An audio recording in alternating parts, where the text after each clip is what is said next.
একবার কল্পনা করে দেখুন, একটি গরিব ছেলে যে একটি ছোট্ট গ্রামে থাকত, আর তাকে প্রতিদিন 17 ঘন্টা নিজের জমিতে কাজ করতে হতো কেবলমাত্র একবার পেট ভরে খাবার জন্য। আর এবার কল্পনা করে দেখুন, ওই ছেলেটি বড় হয়ে 1,00,000 কোটি টাকার একটি কার কোম্পানি তৈরি করে দেয়। আপনি ঠিকই শুনেছেন, এই গল্পটা হলো হুন্ডাই কোম্পানির ফাউন্ডার চাং জু ইয়াংয়ের। চাং জু ইয়াংয়ের জন্মটা 1915 সালে হয় কোরিয়ার ছোট্ট একটি গ্রামে। ওনার স্বপ্ন ছিল স্কুলের টিচার হবার, কিন্তু পরিবারের আর্থিক অবস্থা এত বেশি খারাপ ছিল যে উনি নিজের এডুকেশনটাও পূর্ণ করতে পারেননি। ওনাকে ছোট থেকেই নিজের পরিবারের সঙ্গে চাষের জমিতে কাজ করতে হতো। কিন্তু এত পরিশ্রম করার পরেও এমন অনেক দিন গেছে যখন ওনার পরিবারের কাছে একটি সময়ের খাবার পর্যন্ত ছিল না।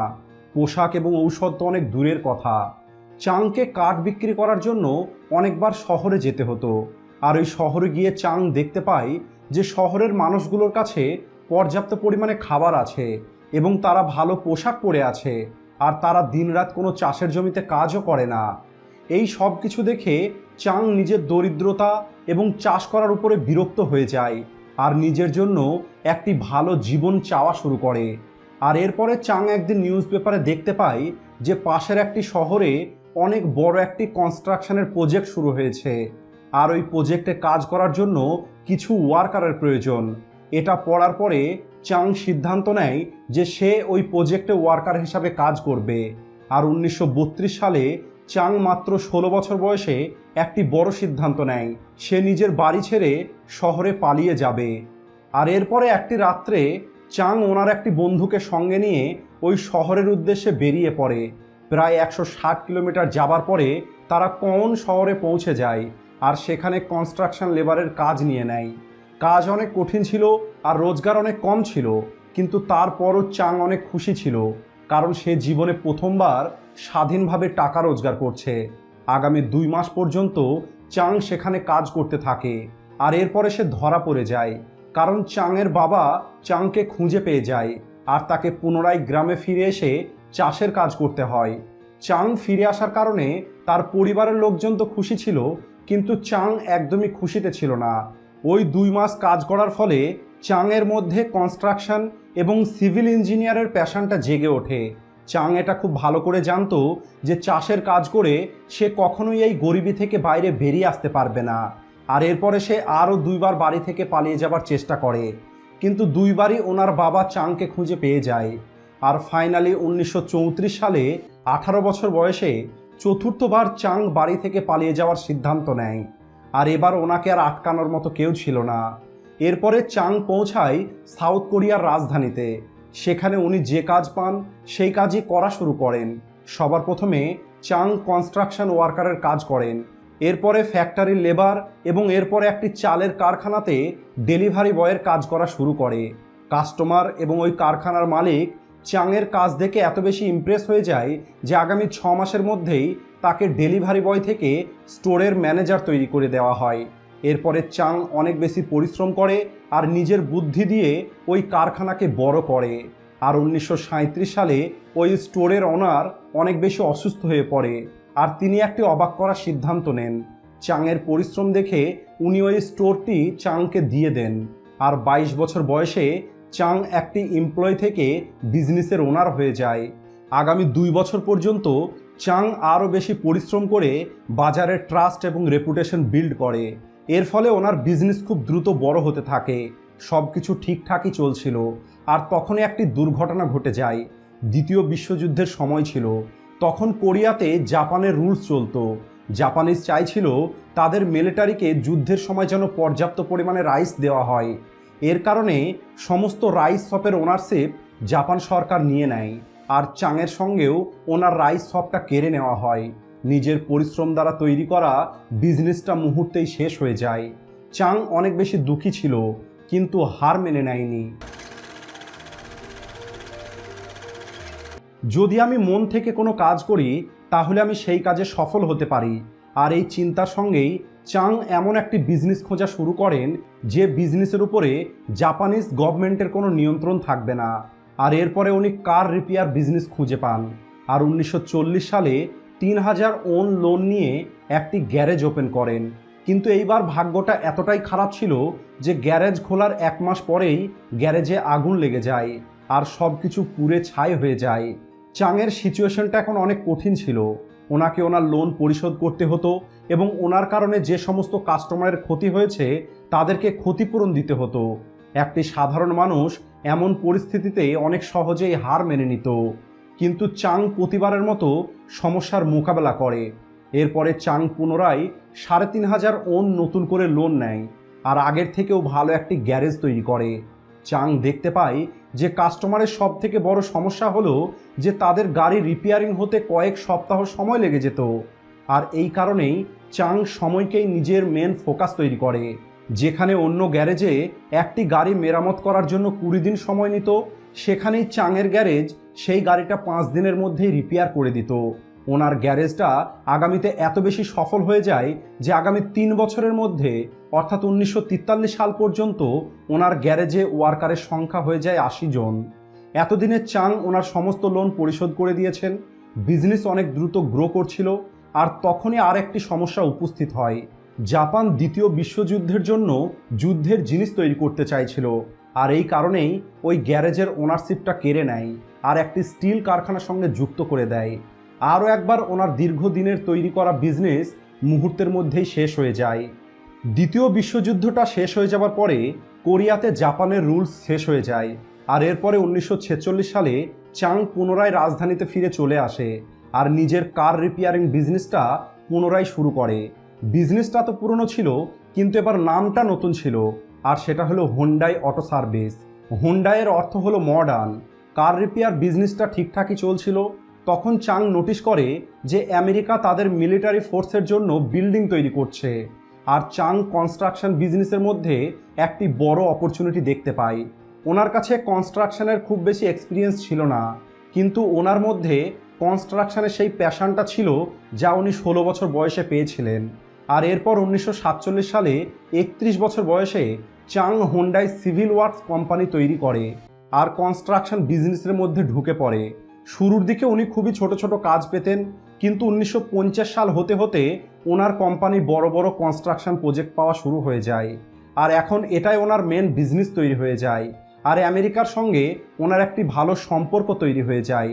1952 সালে যুদ্ধ তো শেষ হয়ে যায়, কিন্তু তারপরেও চাং আমেরিকা থেকে কন্ট্রাক্ট পেতে থাকে। আর এরপরে সাউথ কোরিয়ার গভর্নমেন্ট নিজের কান্ট্রিকে ডেভেলপ করার জন্য ব্রিজ, ড্যাম, রোড খুব দ্রুত তৈরি করা শুরু করে, আর এই সব কিছুতে হোন্ডাই মেজর রোল প্লে করে। চাং ওনার বিজনেসকে অনেক বেশি গ্রো করে, আর সাউথ কোরিয়ার সব থেকে বড় ড্যাম সোয়ান ড্যাম আর ওনাদের সব থেকে বড় এক্সপ্রেসওয়ে চেঙ্গু এক্সপ্রেসওয়ে এই হোন্ডাই তৈরি করেন। 1960 সালে চাংয়ের বয়স 50 বছর হয়ে যায়, আর তখন উনি একটি সফল কনস্ট্রাকশন কোম্পানির মালিক ছিলেন। কিন্তু উনি স্যাটিসফাইড ছিলেন না। চাং হাজারো কিলোমিটার রোড তৈরি করে ফেলেছে, আর এখন সময় ছিল ওই রোডে চলার মতো গাড়ি তৈরি করার।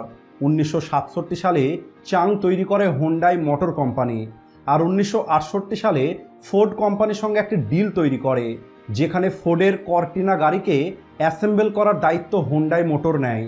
আর 2 বছর পর্যন্ত এদের পার্টনারশিপটা ঠিকভাবে চলছিল। এরপরে দুটো কোম্পানির মধ্যে কিছু সমস্যা দেখা দেয়, কারণ ফোর্ড চাইছিল না যে হোন্ডাই নিজের গাড়ি তৈরি করবে। আর এই কারণেই 1973 সালে চাং পার্টনারশিপ শেষ করে দেয়, আর এরপরেই নতুন পার্টনার খোঁজা শুরু করে দেয়।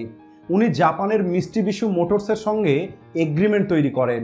মিস্টিবিশু হোন্ডাইকে গাড়ি তৈরি করার টেকনোলজি দেওয়ার জন্য রাজি হয়ে যায়, আর এই এগ্রিমেন্টের ফলে হোন্ডাই নিজের নামে গাড়ি বিক্রি করতে পারবে।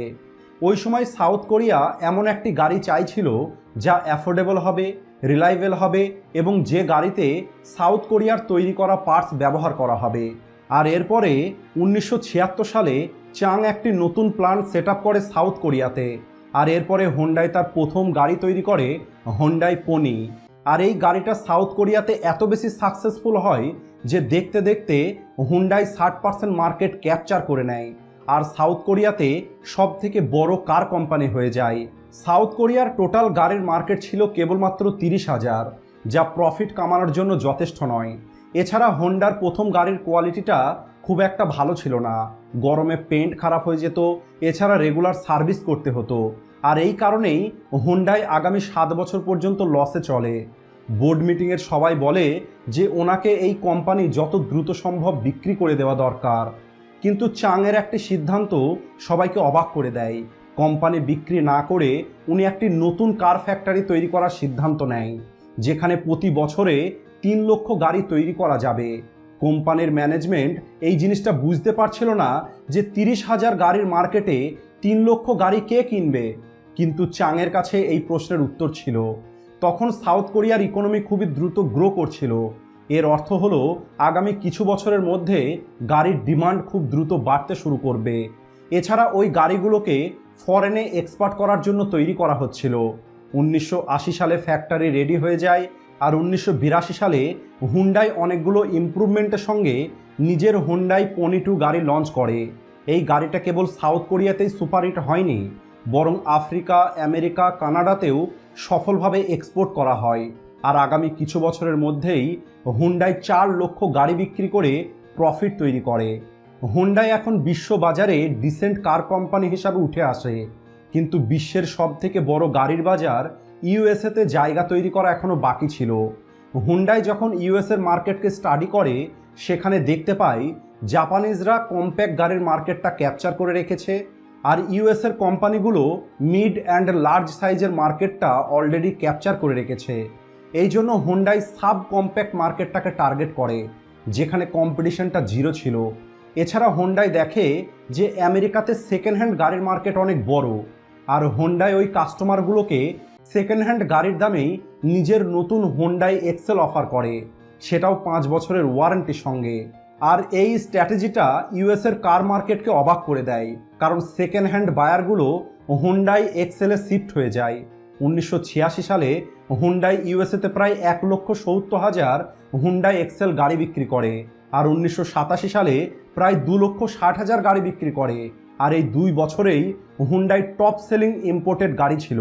আর এরপরেই হুন্ডাই গ্লোবালি একটি কার কোম্পানি তৈরি হয়ে যায়। আর ওই বছরেই 72 বছর বয়সে চাং হুন্ডাই থেকে রিটায়ারমেন্ট নিয়ে নেয়। এরপরে ওনার ভাই ও ছেলে কোম্পানির দায়িত্ব নেয়। হুন্ডাই আজ পৃথিবীর সব থেকে বড় গাড়ি কোম্পানিগুলোর মধ্যে একটি। আর কেবলমাত্র 2022 সালে গ্লোবালি হুন্ডাই 40 লক্ষ গাড়ি বিক্রি করেছে। যদিও হুন্ডাইকে বেশিরভাগ মানুষ গাড়ির কোম্পানি হিসাবেই চেনে, কিন্তু অনেক কম মানুষই জানে যে হুন্ডাইয়ের 42টা কোম্পানি আছে, যেমন Hyundai elevator company, Hyundai information technology, Hyundai heavy industry, যা পৃথিবীর সব থেকে বড় জাহাজ তৈরি করা কোম্পানি। আর হুন্ডার কারণেই সাউথ কোরিয়া আজ জাপানকে পিছনে ফেলে পৃথিবীর সব থেকে বেশি জাহাজ তৈরি করা কোম্পানি হয়ে গেছে। সাউথ কোরিয়ার জন্য হুন্ডাই কেবলমাত্র একটি নর্মাল কোম্পানি নয়, হুন্ডাই হলো একটি ইনস্টিটিউট যা সাউথ কোরিয়াকে রিবিল্ড করেছে, হাজারো চাকরি তৈরি করেছে। আর এই সব কিছু শুরু করেছে গ্রামের এমন একটি ছেলে যার কাছে ফুড, এডুকেশন, হেলথ কেয়ারের মতো বেসিক ফেসিলিটি পর্যন্ত ছিল না, কিন্তু ওনার কাছে ছিল একটি ভিশন, আর সব থেকে গুরুত্বপূর্ণ এর ডিজায়ার ফর বেটার।